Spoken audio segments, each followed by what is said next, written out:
People of Reddit whose profession requires you to enter people's home. Realtors, appraisers, contractors, plumbers, etc. What's the strangest, scariest, nastiest, or most disturbing thing you've ever seen or experienced? Former cable guy here.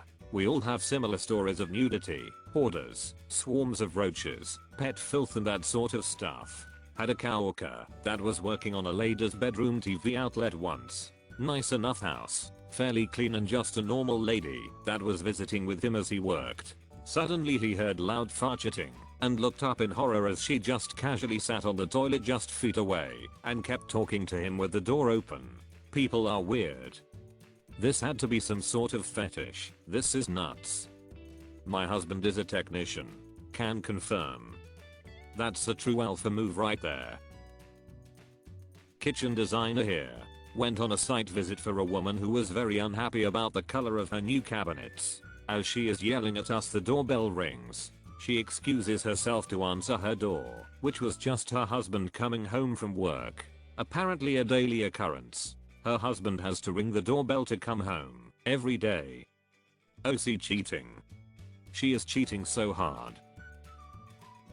I know a nurse who was doing a new baby home visit, and at the end of the visit she noticed a huge empty aquarium in the hall, and she didn't see anything in it, so asked what it was for. And the guy goes to the chair she was sitting in during the last half hour and lifts up the fringe, and there is a huge snake coiled around the base of the chair. After her minor heart attack she had to go over some extra baby care tips with the family, like how the snake could eat the baby if left unattended together. There was a girl that I was tutoring who had a giant poster of Justin Bieber on her wall, decorated with post-it notes that had quotes handwritten with each letter in different colors. Some of them were cute fun, but some were a little weird and very short, like I'm watching, or just a single yes. A moving wall of roaches. In broad daylight. I have a pre-existing phobia toward roaches. Hans. Get the Flammenwerfer. Let's worth some flam. Were for the Flammen, murder the Demon children. No, the safe word is Fliegaunkter, EHIAALASN. Hans. Get Zeliger. Pulls out flamethrower. I say we take off and nuke the entire site from orbit. It's the only way to be sure. They will become huge like Fallout. I shuddered just thinking about it. No. I used to deliver pizzas. There is one delivery that will stay with me for the rest of my life.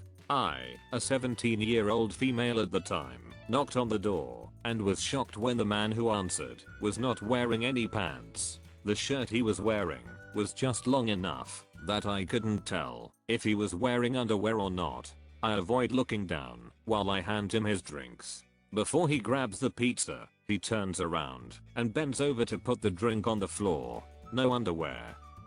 WTF. I hope you reported that to your boss. What a pervert. Did you just quickly give him his pizza and get out of there? I remember telling my colleagues and laughing about it, but I don't think I told my boss. He was clearly high on something, so I just bailed and ran for the hills. Garros. Don't remember the technical term for it, but basically my friend's mom went around and told people if their house was safe to live in or not. One day she walks into this house and it's just animal feces, rotten food, etc. But the worst thing of all was the black mold. Almost the entire ceiling was covered in it. For those who don't know, black mold is no bueno. So was it safe? No. Yes. Maybe. I don't know. Can you repeat the question? Maybe not. I don't know.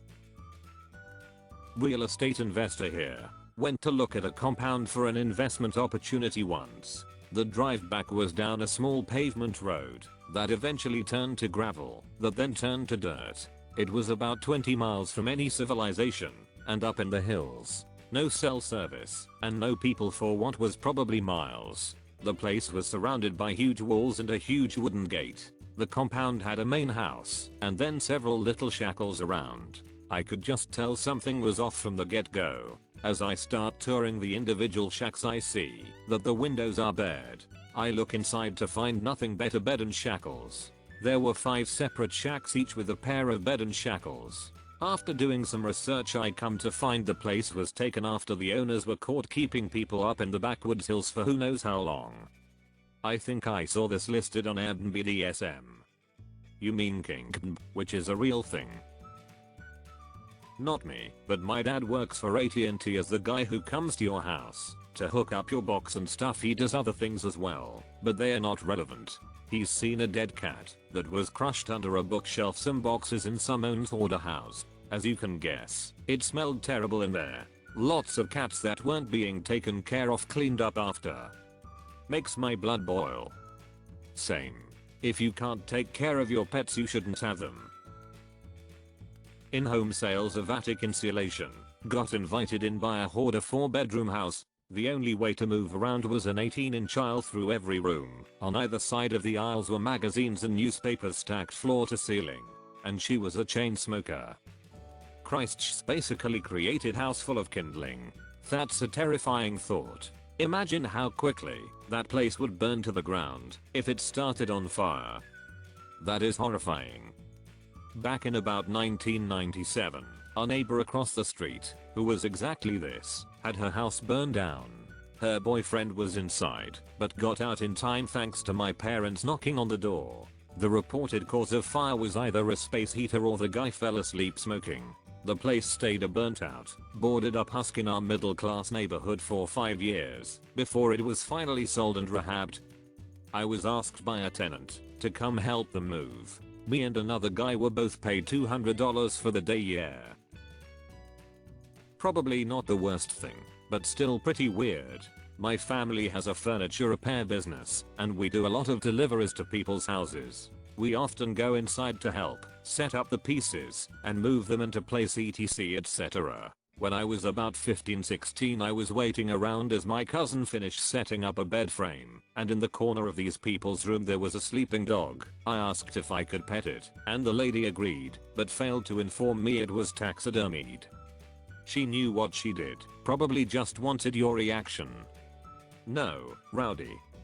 Hey, don't use Rowdy to cover up your giblets.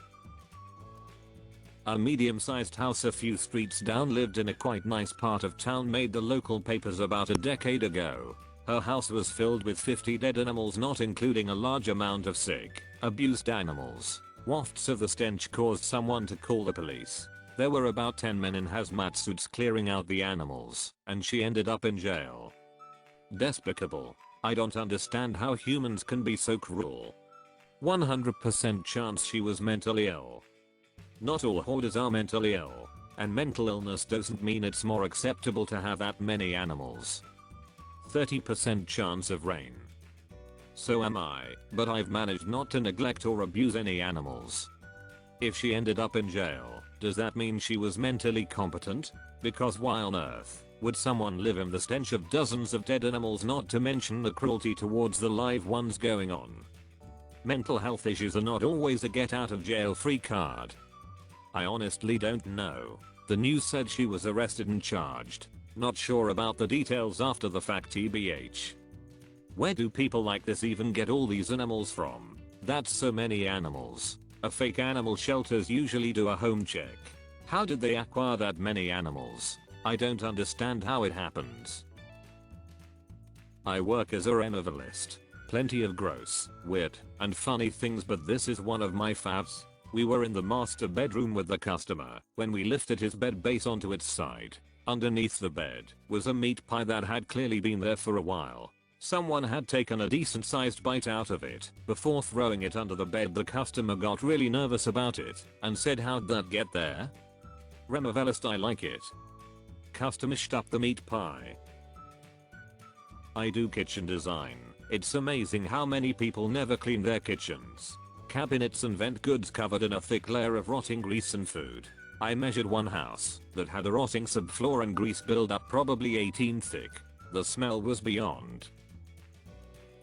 Delivered furniture for penny for a week. Was still the worst job I've ever had. Only weird place was where we were delivering just a recliner chair. We get to the door and a very small Vietnamese woman answers the door and speaks absolutely no English. We gesture to the chair. She gestures us in. The place smells amazing.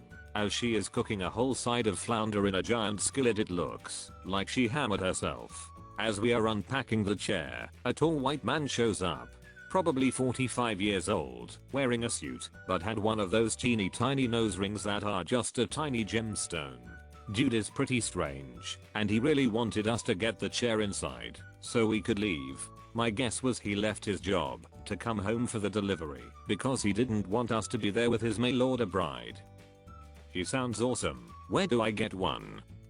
JC Penney's catalog, duh. Not really nasty or scary, but kinda sad and funny. Didn't happen to me, but happened to my teacher's friend. He is a plumber, and one day, while looking at one of the toilets he was supposed to fix, he lifted the lid up and found condoms. Only problem was, the couple that lived there didn't use condoms, and he had no kids. Guy ended up not charging the poor guy, and waiting with him to confront his wife when she got home. Guy ended up winning everything in a divorce, because of the plumber. They became good friends and still talk to this day. This was told to our class in sex education, so no, it wasn't just an out of the blue story time. I was an in-home care assistant, basic nursing skills, help with cooking and cleaning, and companionship, and the absolute nastiest thing I walked into was the sweet old man I had been caring for had shat all over his white carpet. I had to clean the carpet, and he had no idea how it had happened. Who off?